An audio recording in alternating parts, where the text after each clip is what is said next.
150,000 pesos business idea, the camping site project. At ang una nga sa checklist natin, pagtatama ng bakod natin. Magbubuhos tayo, pero ang gusto natin, butas na lahat ng ating bubuhusan. Kaya ngayon, magsimula tayo magbuhos ng mga poste natin sa mga muhon. Napalaban na naman sa buhos. Akala ko sabi sa akin may bonus. Por, may buhos tayo, Por! Yun pala, may buhos. Aray ko. Dahil nga mas magiging mahirap magbunot ng mga poste natin na existing sa farm, mas mura at mas magiging maganda kung uulitin na lang namin. Kasi napakahirap magbunot ng mga poste, lalo pa at matagal na ito nakabaon. Matatalo ako sa labor. Kaya ito, nagpakuha ko ng mga punuan ulit ng mga kawayan. 7 feet minimum. Para maganda na, pantay-pantay pa ang mga poste natin. Ito na lang muna ulit. Ito meron tayo eh. Napalaban na naman si 15. Mas malayo pa ang abot ng dulo kaya talaga medyo mas pwersado siya kumpara kung nasa bed lang ang karga niya. Huwag nyo na punahin, sanay na si 15.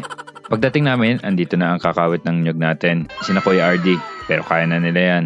Tayo ay magbaba muna ng gamit para makapagbaba tayo ng mga kawayan sa kanyang lalagyan para hindi na tayo magbubuhat. Kung saan dapat andun ang kawayan, dito natin ilalagay, hindi na tayo mapapagod, di ba? Kaya isa-isa naming binaba ang mga kawayan para kami bumalik sa day 1 ng pagpaproject dito sa farm. Grabe. Pero okay lang yan, at least may masarap na tayong pahingahan.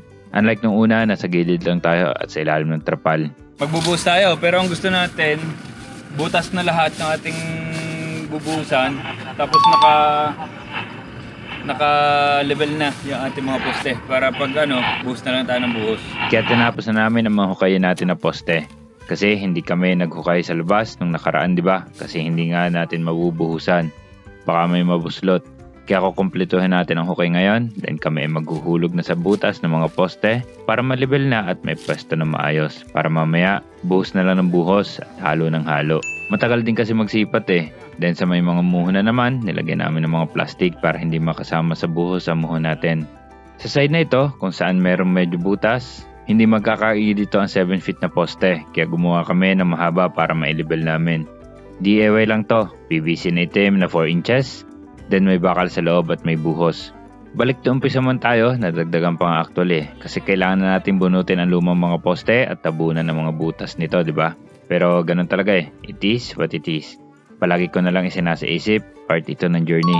Minsan talaga hindi puro paabante, minsan napapatras ka kahit hindi mo naman ginusto. Pero ganun talaga, hinga ka lang, accept it, at move on. Hakbang ulit pa abante. Pasasaan ba at makakabalik tayo kung saan talaga tayo.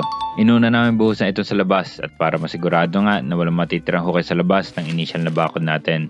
Para walang maaksidente na tao o kaya ay alagang hayop. Sinisigurado namin na level ang poste. At syempre, walang hangin ng buhos, kaya sinusundot at ina-agitate namin ang mismong buhos namin.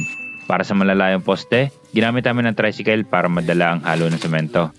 Para sa isang part na lang kami maghahalo kasi anyway, andun ang mga graba, buhangin at dun din malapit ang source ng tubig. Bugbog na naman ang tricycle pero okay lang yan. Yan ang purpose niyan.